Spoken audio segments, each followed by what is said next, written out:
Hoy contamos con la presencia de dos senadores muy distinguidos, una del Partido Acción Nacional, el otro del Partido de la Revolución Democrática, ambos con una participación destacada en materia de rendición de cuentas y de trabajo legislativo. Laura Rojas del PAN y Zoé Robledo del PRD, hoy en Periférico 1313.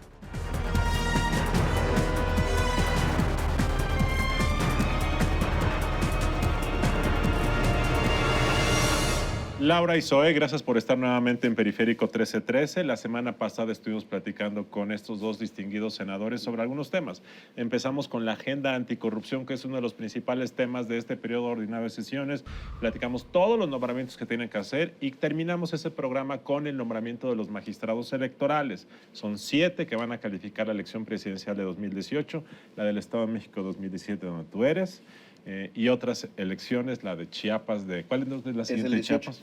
Coahuila y Nayarit, el año que entras en México, de tal forma que es muy relevante. Pero ahora quisiera entrar a la materia legislativa en materia político-electoral. A mí me ha llamado mucho la atención ver que en la plataforma del PRD se plantea una reforma político-electoral para modificar el esquema de comunicación política, para reducir el financiamiento a los partidos políticos, para establecer la representación proporcional pura en ambas cámaras del Congreso y para la pérdida del registro de partidos que incurran en causales de nulidad graves y dolorosas, me imagino que referidas a los acontecimientos del Partido Verde. Es correcto. Y en el caso del PAN, vi también que propone una reforma electoral también para modificar la comunicación política y para proponer la segunda vuelta.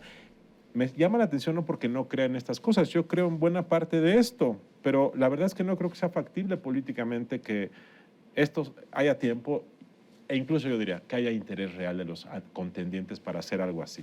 Bueno, cabe mencionar que también en la agenda legislativa del PRI viene, o sea, no viene a detalle exactamente qué es lo que quieren cambiar. Bueno, más bien dicho, sí, lo que yo vi y recuerdo es que también hablan del modelo de comunicación política. Yo sí creo que hay un consenso más o menos esbozado sobre que es indispensable que nuestras campañas sean mucho más de contenidos, ¿no? Y para que la gente pueda tener mejores elementos para tomar su decisión sobre quién votar y mucho menos de ataques, o sea, que hemos, la verdad, ensuciado los procesos electorales de una forma terrible. Y lo que de manera simple llamamos más debates y menos spots.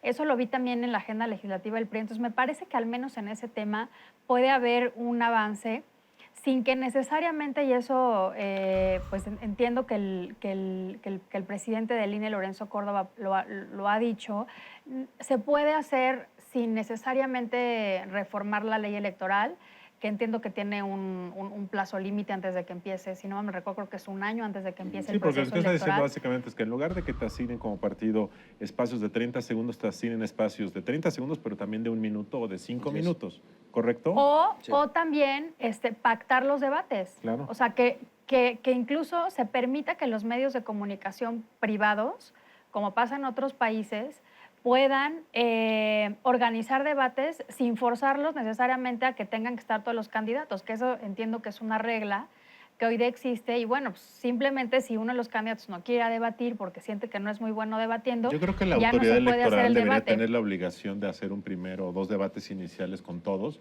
pero Y los medios de los comunicación deberían de hacerlo con los punteros al final del proceso. ¿Tú cómo ves esta reforma electoral? Porque también en el modelo de comunicación política hay otros, como el Partido Verde, por ejemplo, que pide, y otros actores que piden que se permita nuevamente la venta comercial. Abra, ¿no? A ver, yo creo que hoy más que nunca, la forma como se acceda al poder va a determinar la forma como se ejerza. Hoy estamos ante la posibilidad, yo incluso la podría llamar hasta en el riesgo, de tener una mayoría mínima suficiente en la elección presidencial. Han cambiado las coordenadas, hay 2 actores políticos muy relevantes, Morena por un lado, las posibles coaliciones, los candidatos independientes. Podemos tener al presidente próximo, quien sea, o presidenta, con el menor número de votos o de porcentaje del voto. Entonces, de que hay que hacer algo, hay que hacer algo. Nosotros hemos planteado el asunto de gobiernos de coalición y en el tema de los spots, yo sí creo que la spotización está dañando a la democracia misma, está dañando la credibilidad en la democracia. La gente ya ha dejado de escuchar a los spots. Son tantos y es tal el nivel de saturación que ya es como una suerte de ruido. Sí, yo coincido que hay que apostarle a programas unitarios más largos en los que no tengas que resumir una idea en 30 segundos, sino que la puedas desarrollar como una propuesta de gobierno o una propuesta legislativa. Y por el otro lado, los debates. Sí creo que hay que tener una democracia de más debates y menos spots, más debates y menos espectaculares, más debates y menos despensas. O sea, todo este modelo de la política con dinero y el dinero con la política, creo que se está arraigando de manera acelerada. Entonces, de que hay que hacer cosas, hay que ¿Y hacer tú cosas. estás de acuerdo que se reduzca el financiamiento público a los Sí, partidos? nosotros tenemos una iniciativa justamente con senadores de Acción Nacional que es 50% menos. Francisco Burques, Con ¿es Burques. correcto? Así es. Así es. Y yo creo que bien podrían existir los partidos si utilizaran de manera más eficiente sus recursos con menos presupuesto. A ver, Zoe y Laura, y lo digo aquí en esta mesa porque ustedes son congruentes. Ellos dos son de los pocos senadores y políticos mexicanos que hicieron públicas sus declaraciones 3 de 3, mientras otros decían que fueran públicas y no lo hicieron. Pero la verdad Bueno, es que fuimos los primeros, fueron fuimos los los conejillos primeros, de Indias. entonces, son congruentes. Pues la verdad es que en esto del financiamiento yo he oído este rollo porque suena muy bonito, Años, pero a sí. la hora de la hora casi nadie quiere. Entonces yo lo pregunto seriamente porque la verdad es que ustedes podían haberlo hecho en muchas ocasiones. Hubo una reforma en 2014. Sí. No solamente no lo redujeron, lo aumentaron para los partidos estatales. Sí. Pero mira, ahí es justamente en donde tenemos que ver cuáles son los incentivos que está teniendo la gente para ir a votar. Lo estábamos comentando hace un rato. Yo creo que el voto obligatorio debe de analizarse, no tenerle miedo a ese tipo de cosas. Es decir, que alguien tenga el entendimiento constitucional de que votar no solamente es un derecho, sino también una obligación, y que no cumplir con su obligación tiene una sanción, no económica ni de multas, sino una sanción que le represente más tiempo del que hubiera utilizado un domingo cada 3 años para ir Para ir a a votar. votar. ¿Por qué digo esto? Porque nos puede llevar a las campañas de costo cero, Ok. a que cada vez sean más las ideas lo que pese, y que entonces alguien diga, bueno, si voy a tener que ir a votar de cualquier manera, pues entonces me voy a dedicar un poco a ver por cuál de todos voto. Y si no lo convence ninguno, pues que anule, pero que no se nos vaya la democracia en el abstencionismo. Sí.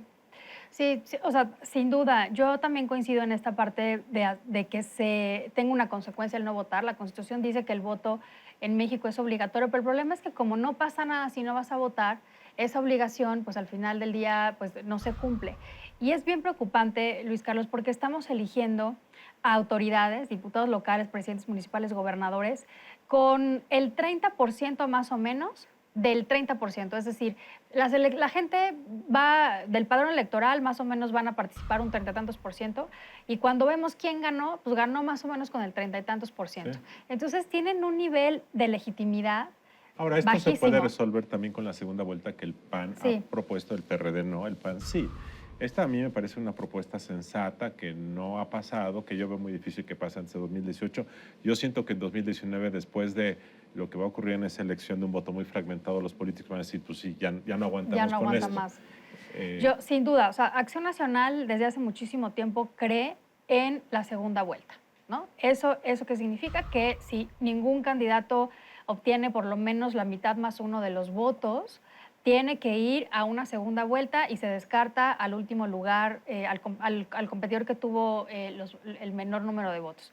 Eso sin duda generaría una mayor legitimidad y representatividad al candidato que gane. Entonces vamos a seguir insistiendo.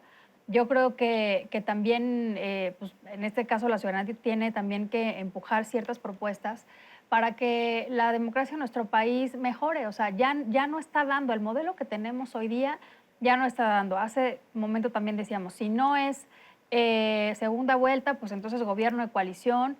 Sí creo que se tiene que revisar el tema de voto obligatorio, pero hoy día ya no da. Y un último tema dentro de este paquete electoral es sin duda el de financiamiento, de las campañas, que se empata con la agenda anticorrupción que comentábamos la otra semana. O sea, el origen de la corrupción política, tiene mucho que ver con el financiamiento de las campañas, que en este país, o sea, los topes de campaña nadie los respeta, son irrisorios además, o sea, eso no cuesta una campaña en la realidad. Entonces, ¿qué pasa? Quienes están financiando a los políticos que ganan son o los empresarios o el narcotráfico. ¿no? Así Los es. empresarios que ven eso como una inversión, ¿no? Que cuya inversión se les va a regresar con contratos, ¿no? A veces dan malos servicios y cobran muy caro. O el narco, que claramente pues, lo que busca es protección. Entonces, tenemos que revisar también ese modelo. Quisiera preguntar otro tema controvertido, que es el matrimonio igualitario, que el PRD lo trae. Así es. Y ya vimos que el PRI se echó para atrás, porque creen que por eso perdieron votos, y el coordinador de los priistas ya lo dijo en el Senado. Sí, claro. En fin, ¿qué onda con ustedes? ¿Se van a autoflagelar? O sea, No. es costoso políticamente. Sí, pero yo creo que hay que tener hoy, más que nunca, pues ir a altura para que los temas que son relevantes no se determinen a partir de un cálculo político o electoral. El tema ha estado en la agenda del PRD como un partido de izquierda siempre. Incluso nuestro argumento es que ya la reforma a la Constitución que prohíbe la discriminación es una forma para hacer valer los derechos de las parejas homoparentales y su derecho a casarse. Sin embargo, sí creemos que es importante entrar al asunto, por eso ya presentamos la iniciativa. Es prácticamente la iniciativa del presidente, salvo en la exposición de motivos, obviamente, pero la iniciativa es exactamente la misma. ¿Y van a pedir que se someta a votación en este periodo de sesiones? Vamos a pedir que se someta porque sí creemos que es uno de los temas en donde cada quien tiene que determinar en dónde está y por qué razones.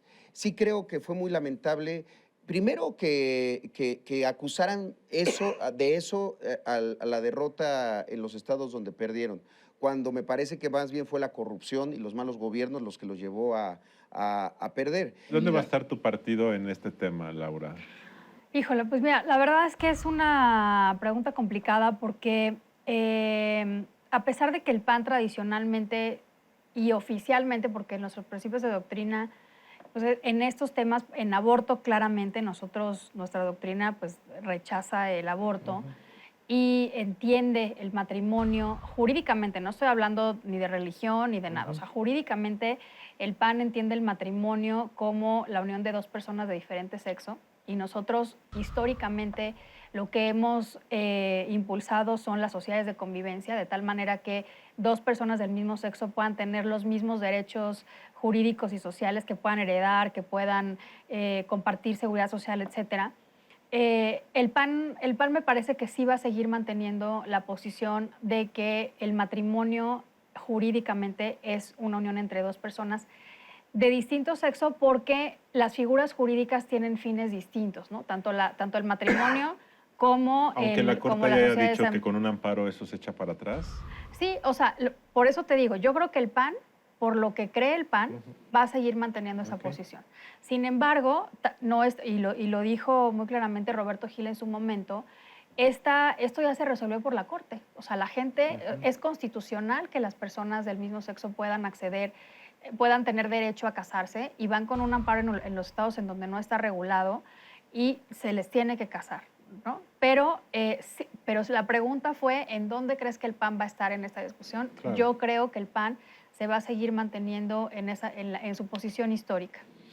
Jóvenes senadores, muchas gracias por estos dos programas. La verdad es que hay más temas en la agenda muy interesantes. Está la marihuana, está el tema de la reforma educativa que el PRD ha sacado, que quiere hacer una reforma de la reforma. El fuero que nosotros traemos El fuero, en la agenda, salarios mínimos. Y salarios máximos también de En servidores fin, públicos. les agradezco mucho, dos grandes senadores. Sí hay buenos legisladores, hay Muchas gente gracias, políticamente correcta que actúa en consecuencia. Muchas gracias, Laura, muchas gracias, Hombre, Zoe. gracias. Muy buenas noches.